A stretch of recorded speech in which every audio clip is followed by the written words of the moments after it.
Les dessous de cartes, bonjour et bienvenue Jean-Marie Kassamba. Bonjour. Moi j'aimerais vous poser juste une question et maintenant on fait quoi? Et maintenant on fait quoi? Oui, c'est la question que tout le monde se pose maintenant. Et maintenant on fait quoi?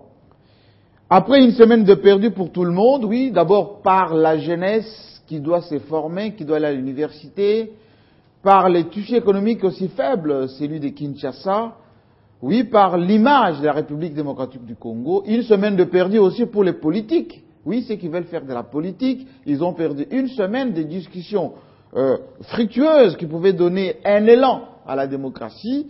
Oui, après une semaine de perdu et de manipulation, pour ne pas dire de mensonges pour certains, et maintenant on fait quoi? Oui, c'est la grande question qu'on se pose aujourd'hui. D'abord parce qu'il faut commencer par dénoncer. Dénoncer un certain nombre de comportements de tout le monde. De tout le monde en commençant d'abord par la classe politique. La classe politique nationale, celle de l'opposition, où beaucoup ont menti et surtout abusé de la bonne foi de la jeunesse et même d'une certaine population qui n'était pas encore informée de la manière dont les choses pouvaient fonctionner. D'abord sur la loi électorale, en faisant l'amalgame entre la durée du mandat, les prolongations, les glissements, tout ceci dans un flou artistique, oui. Il y a eu abus de confiance de la part de ceux qui détiennent la vraie vérité.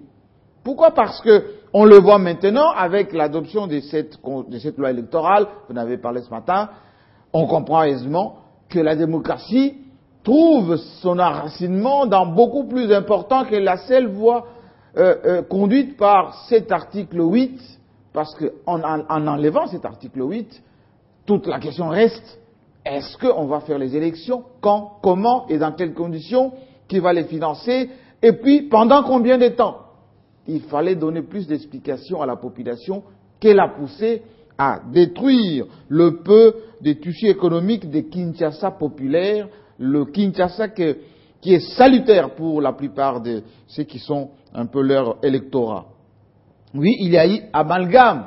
Pourquoi? Parce que certains pensent que, au sein de l'opposition, aller aux élections maintenant, c'est perdre. Parce qu'ils n'ont pas d'argent, parce qu'ils n'ont pas de base, parce qu'ils n'ont pas de message, parce qu'ils n'ont pas de programme politique. Donc, il faut brouiller les cartes, en même temps manipuler ceux qui sont le plus faibles.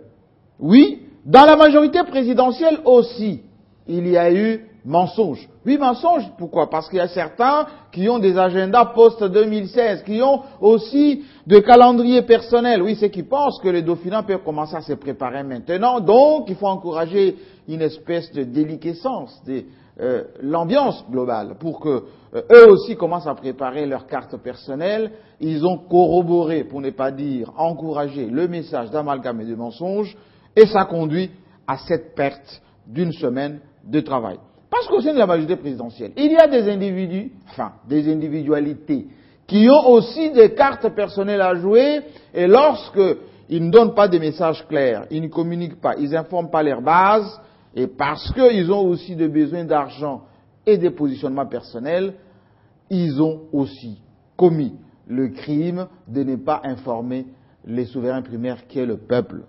Oui, cette guerre des Dauphinats peut commencer, mais elle va commencer quand?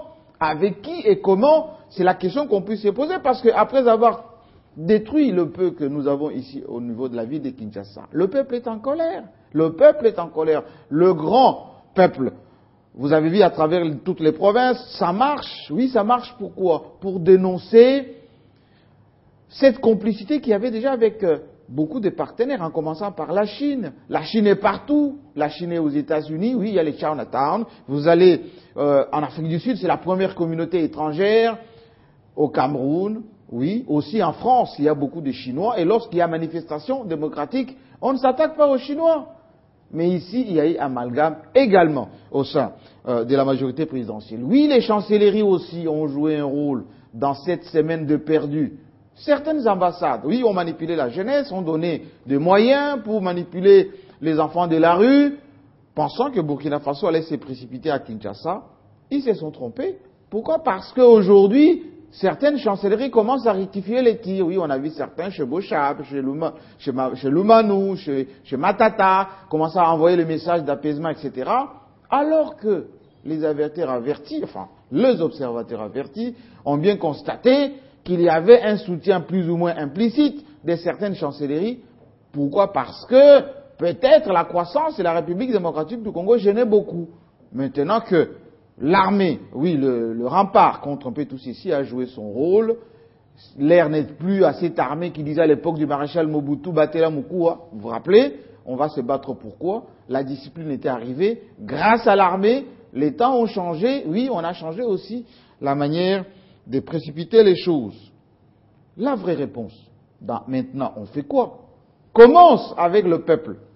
Regardez à travers les provinces, les villages et même, je dirais, les confins de la République, il y a maintenant une certaine effervescence de soutien, non seulement à Joseph Kabila, qui doit être lui aussi en colère par rapport à quoi, Joseph Kabila? Oui, il s'est donné, il a donné le meilleur de lui-même, il a travaillé, s'est privé de beaucoup de choses, oui, pour donner une certaine crédibilité à notre pays. Oui, la révolution de la modernité est passée par là, il doit être en colère pour voir tant donné à cette République, et on voit la manière dont c'est remercié, enfin, la manière dont certains se comportent. Mais le peuple lui leur donne aujourd'hui la vraie réponse. Les manifestations, au moment où on fait cet édito, à Lubumbashi, on attend la ville de Kinshasa, oui, la ville de Kinshasa, la capitale, qui a aussi bénéficié surtout de beaucoup d'investissements, qui a été essuyée par quelques pillages. Oui, on attend la grande manifestation à Kinshasa pour aussi effacer cette situation de gâchis, de semaines de perdus. Oui, le regard se tourne vers l'hôtel des villes par rapport à cela. Donc, en conclusion, et maintenant on fait quoi? Oui, maintenant, on doit se ressaisir. On doit maintenant travailler. On doit rectifier les tirs, d'abord au sein de l'opposition, qui doit maintenant peaufiner des programmes. La loi électorale est là. Dans quelques jours, quelques semaines, Malumal va publier son calendrier global.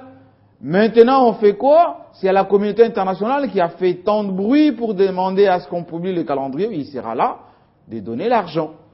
Parce que s'il n'y a pas de moyens financiers pour organiser les élections dans le délai constitutionnel, eh bien, il y aura glissement automatique pour tout le monde. Comme ça a été le cas pour le gouvernement provincial, pour les sénateurs.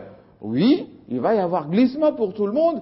Avec ou sans l'article 8, oui, il y aura glissement pour tout le monde. Si les hommes politiques de la majorité comme de l'opposition n'ont pas d'argent pour aller faire les élections, ils ne pourront pas les faire.